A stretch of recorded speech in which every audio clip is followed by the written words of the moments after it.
Azure Cleaver. The small island was surrounded on all sides by the sea. It was a quiet place, blessed by beautiful, verdant nature. And once, it was where violent criminals were sent to die. Atop a cliff was a grave etched with a bladed blue ring. Fresh flowers covered it every day. "Who lies here?" the young boy asked. "A criminal," responded the old man. "Then why the flowers?" asked the boy. "Because," said the man, "he led a revolution in an effort to improve the lives of all. Here he led a pure life, and here he finally died." And with that, the old man fell silent and gazed out to sea. The grave's blue ring reflected the blue of the sky, while the waves added a dark tone to the sharpened blade. Duchess's Dance. Don the frilly dress, put the fetching bows in your hair, slip on your finest shoes, use your voice, flash your smile, close in on the target, whisper love in his ear. Pluck feathers from an extinct bird, make a coat from the pelts of tiny creatures, sprinkle your petals on the water, sing the minstrel's love song, just as it was taught to you. Many men have knelt before me, their rough voices begging for my love, their lips fumbling trite poetry. Every man is the same. Every day is the same. Every gilded, tiresome day. Can anyone slash this routine? Can any bedecked blade cleave it in twain? I do not wish for such an end, and yet, as I watch these wretches writhing in the road like maggots. Everlasting ring. A journey is an enjoyable thing, especially one to learn the secrets of a woman. It's ever so exciting, which you can see for yourself if you move your eyes just a bit lower. Climbing those two mountains is so enjoyable, feeling the soft ground beneath you, stuffing yourself with the small fruits found at the peak. That had more mouths.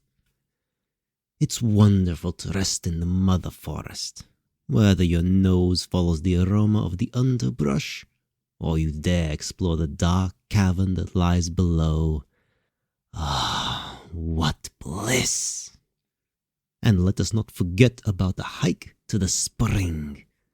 A generous drink of the liquid overflowing from deep within my beloved pond would be enough to harden up anyone's weaponry. Imperial Coffin. It was a blessed land, a paradise with endless resources that guaranteed peace and prosperity for any nation. Men had fought each other over it since time immemorial. The king fought for the promised land at the cost of his nation's health. With disease ravaging him, he asked his son how this could truly be the promised land. Why were people willing to sustain bloodshed for the sake of the land? If it were truly a blessing, why had it been the source of so much senseless pain, loss, and hate? The old king breathed his last. As the prince sat silently by his coffin, he swore a silent oath. What story would he weave once he became king? That's a tale for another day. Ring of Lament. Why does no one recognize my arcane skills? Why do they not respect me? Applaud me? Why? I hate it! I want to beat them all into the ground! Oh, it's him! He steals my magic! That's why I don't receive the praise I so richly deserve. It's all his fault. Oh, that's why I must kill him. I do it for justice, for the human race. Cold steel is the perfect reply to his idle words. I am not in the wrong.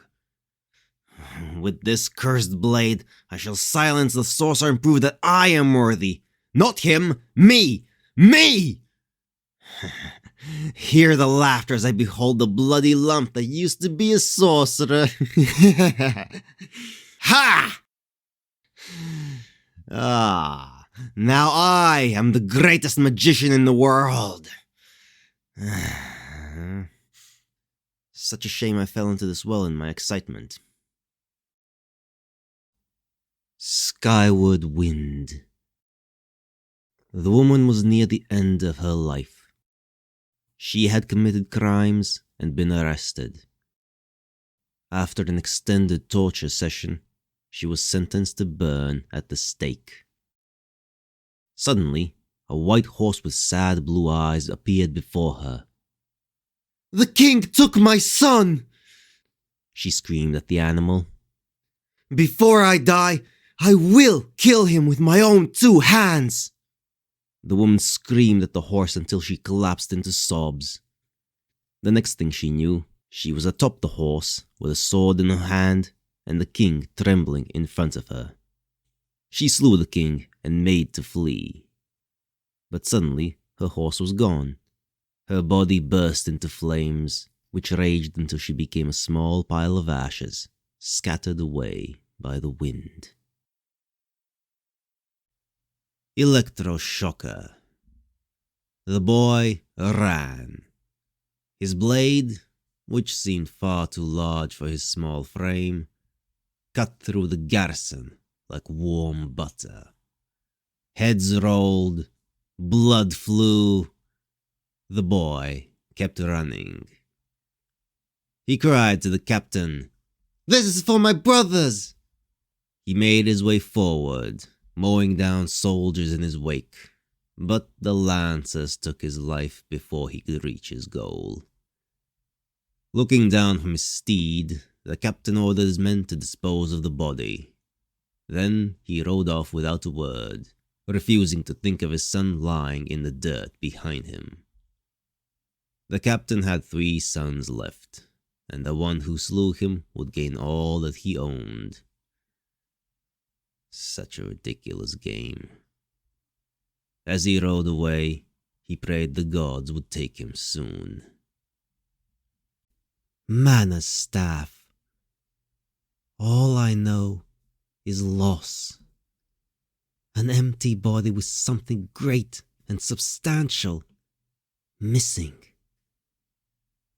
I fill the hole the only way I can, and turn my eyes from the emptiness that wells up. I know little of what I was. The curious small child, the lily-white skin, the confused expression as the question was asked. Do the Watchers sing? Fear drives me forward. The darkness that laps at my feet, the fate I can never flee from. I scream out loud that I cannot let it take me. I cannot let it take me.